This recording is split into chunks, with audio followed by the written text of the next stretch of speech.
Welcome. Today we'll be working on some monster hunters from Primal the Awakening, an awesome boss battler type of board game. And as far as my process here goes, or in general, especially with minis I work on board games, I don't want to get the right effect done within a timely manner, as I like a certain ambiance of lighting on them. So I like to apply a gradient, and I like to work everything in a sort of gradient from bottom upward. Now that I have an airbrush, I can apply another base coat. Otherwise, I just do it by brush. Maybe in that case, I'd vary it with two different colors rather than just one, as I don't want to switch off with the airbrush as much. So there's some benefit with the brush, but then there's the benefit of airbrush with the speed and the gradient. But the gradient at this point doesn't really matter, as you're going to be going over with other colors anyway. So the way I like to start, I know often miniature painters like to start with the face, as that's the focal point and all that. I've realized that, especially for game ready quality, I like to start at the bottom. I actually do the face around the ending. But when I'm working on larger monsters and such, and larger maybe scale miniatures, then I do like to start with that face. So I think a lot of the content creators that are miniature painters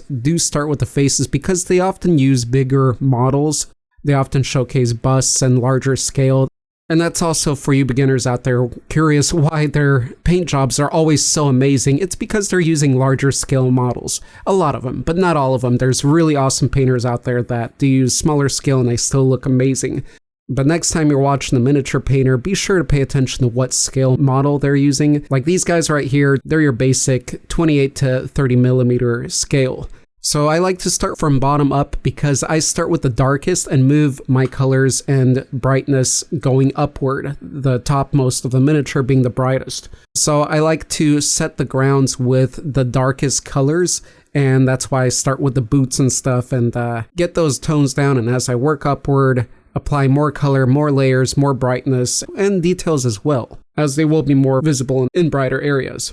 Another aim I had here for myself as well is to keep these game ready and not to overdo them and spend too much time on them. I am using a brush that probably, as you've noticed, it doesn't have the greatest tip, and I know this is sped up so it's hard to see, but slow it down, you'll see that this brush really lost a sharp tip. But that doesn't matter. So if you're worried that your brush isn't sharp enough or that you really need a sharp brush, I mean, most of the paint jobs on these 4 miniatures was done with quite a dull per se brush, but it's also dependent on the quality of brush. This is still a real hair brush or fur. So I decided to go as far as I possibly could with this brush so that I can get through everything quicker, because I knew if I go to the thinner, high detail, tiny brushes, then it will extend my work time and I don't need it at this quality level. I didn't end up pulling out the detail one until I started working on their faces at the end.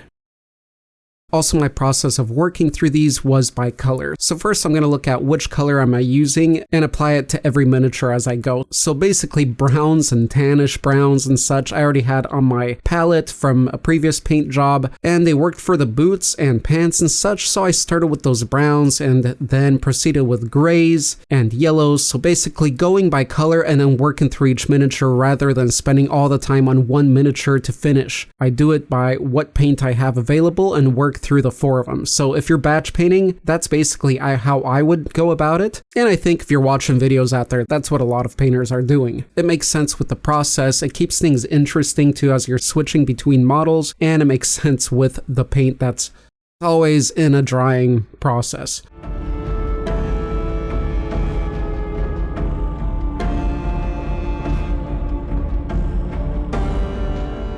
After I get the main colors done, then I pull out those colors that are specific to the different characters. So you got your reds, the greens, the purple, the blues and such. And that's pretty much it. As far as the metallic and shininess, I personally, even though it would still be much quicker and for some people more appealing to use true metallic metal paints, I still prefer this non-metallic metal style. I just feel for me it's more dramatic, and for me to to my eye, it's more pleasing, it's more satisfying. I feel it requires more skill, and even though I'm not pushing it to get it done really well in the blending, because that can really take a long time, and this is already taking more time than just applying a nice shiny coat of true metallic paints, it still really shows off that skill level. And I think because of that, it's also more dramatic, and it gives you a chance to really practice non-metallic metal without going crazy on time on one miniature, but rather spending a little time here and there, and already your skill is getting up. So when you do want to apply a smooth blend and try to get non-metallic metal right on a model that you want display quality, you'll already have built up some skill without suffering through those countless hours of trying to get it perfect. This little bit in practice of non-metallic metal is really useful in honing your skill, and it goes a long way when developing yourself as a painter.